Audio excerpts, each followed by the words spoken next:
If God created a Reddit post asking for suggestions on the next update of Earth, what would you comment? Rebalancing and bug fixes, along with updating the space DLC edit. Fixing spawn glitches would be nice. Some make the player lag out during gamma play. Eliminate fall damage. Oh man, skydiving is going to be insane. Add a spectator mode while sleeping.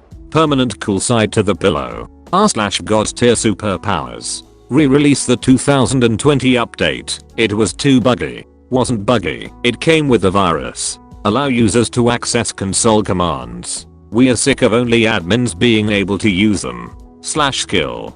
Switch game mode to peaceful. Creative mode. Character customization. Thank me later. An update to add a skip option to this year. Add access to more livable planets and fast travel, as the current system requires users to wait hours, if not days, to traverse the already existing areas. Restart the servers to 2015 and get rid of that killing of Harambe story. It's all been downhill since then. Wipe the server. Thanos wants to know your location. Increase the probability of the job, relationship and smart roles being awarded. There appears to be a bug where they are only awarded based on having the other two.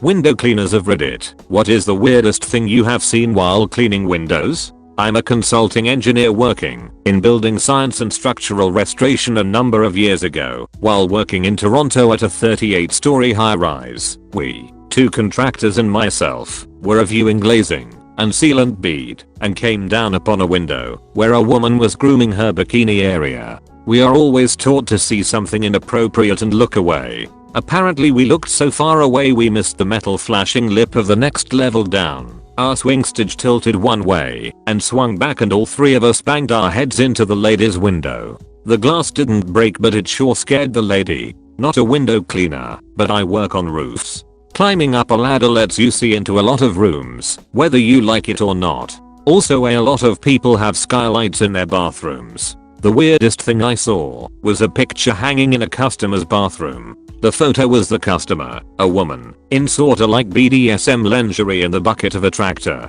doing some sorts of sexual pose. On the ground, in a cheering pose, hands up, smiling, was their child, maybe 4 or 5 years old, looking up at her. Super weird if you ask me. Once I was doing this 2-story house with big square plates of glass pretty much everywhere. The guy had every single painting on his walls covered with sheets and absolutely would not allow us inside. To get to the double hungs on the 2nd floor, a rotund lady pooping while doing high rise. You don't expect to have to close the window when in the bathroom on the 12th floor. How do I know she was pooping and not peeing? I just knew. I only did the job for about 8 or 9 months, but saw 2 unexpected things. Got to the top of the ladder and saw a guy I know is a priest enjoying some porn. I scurried back down the ladder hoping he would hear me, and then slowly went back up. He obviously had heard me, because when I got back to the window he was standing up reading a Bible. The other time I got to the top of the ladder and saw a woman in her 80s sitting on her bed completely naked.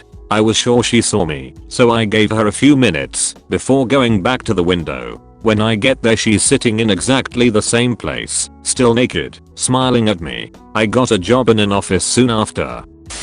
World travelers, what are some of the worst tourist traps you have encountered? What can be done to catch it beforehand? If you go to Bangkok and are on the way to the Grand Palace, you will encounter very friendly guys falsely telling you that the Grand Palace is closed due to some ceremonies. They are very friendly and are good salesmen. They offer to take you on a tuk-tuk ride to other temples for a really good price. On the way to these other temples the tuk-tuk driver will be very friendly and tries to win your trust. After the 2nd temple or so, he will start talking about some great promotion for retailer that makes custom made suits, or about some promotion of emerald sales, and will eventually drive you to one of those places, and if you refuse to buy anything the friendliness changes. The tuk-tuk driver will just take you the next temple and then disappears after you paid him. How to avoid this scam? Be very suspicious of very friendly type people around the Grand Palace telling you that the Grand Palace is closed.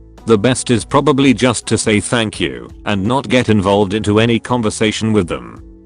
The Staten Island ferry is free. If people are trying to charge you for tickets, they're scam artists. If you're traveling to New York, it's worth visiting for the views, especially considering the cost, or lack thereof. If someone offers you something for free, don't *ing take it. They will dump it on you. Make it as hard as possible to take it back, and then pressure you for money. I'm talking about how in Italy people will approach you offering a bracelet attached tight and then ask you to pay them. Also any restaurant that has watermark pictures on their menus. In Turkey, shoeshine operators accidentally dropping the brush in front of you then offering to clean your shoes after you stop to pick it up, followed by charging an extortionate price for the job. Rome's touristy areas are unbearable.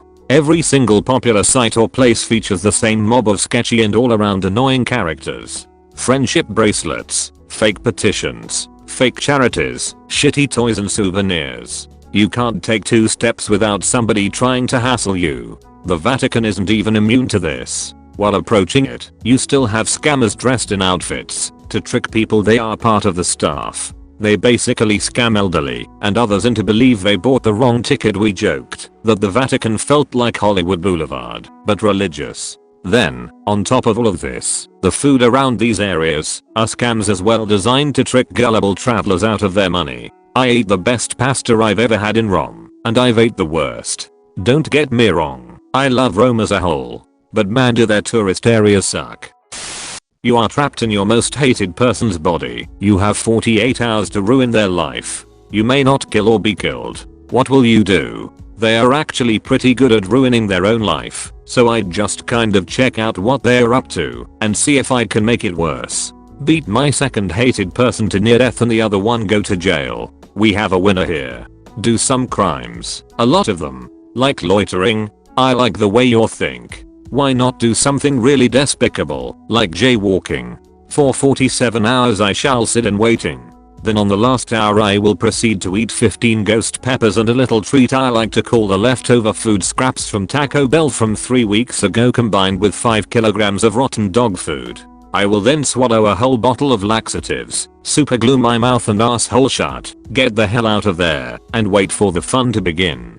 Grab the largest thing I can find and shove it up their ass. Enjoy life to the fullest on their credit card for 47 hours. Then jump off a tall building during the last 10 seconds. Jack off and put it on FB Live while wearing blackface. Unless the person you hate most is black. Whiteface. Was there a time where you realized it was a small world after all? My stepdad was South African. Ran his own business here in the UK. One day a new client comes in, they get chatting, and he notices my dad's South African accent. Says he too is originally from South. Asks my dad where he used to live, and says me too. Comes back in the next day with a photo, black and white little South African humor there, of a group of kids, aged about 10. Says to my dad this was a birthday party I went to when I was 10. He points at a boy, and says that's me. Then he points at another boy in the photo, and says to my dad that's you. He had a photo of a party my dad had attended something like 40 years ago on another continent, and neither of them knew each other. I used to travel the world for work. One trip I was drinking with this guy in an airport bar in Texas. A few weeks later, I walk into a restaurant in Maracaibo, Venezuela, and I hear "Hey Slider 728.